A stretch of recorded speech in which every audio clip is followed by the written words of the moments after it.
Good morning. So may nakita tayong breakfast ni Chucky. Kunin natin tapos pakain natin. Ayan. So kuhatin nga natin una. Yun o. Mukhang solve sa dito. Ayan. Nako, ayaw pa bumitaw. Kung alam niyo yung kahinatnan niya. Ayan. Bitaw. Ayan. Tapon na natin. Baka tayong maabot ni Chucky. Ayan. Sa ganyang posisyon, hirap si Chucky nakainin siya kasi kakapit talaga yung mga paa ng salagubang. So gagawin ko, babaliktarin ko yan.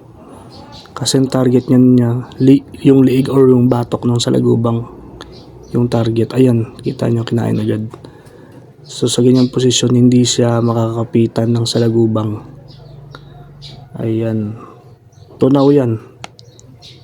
So mamayang gabi, balikan natin para makita natin kung anong magiging itsura ng salagubang. Yan, sisip-sipin yan. Yun lang, bye.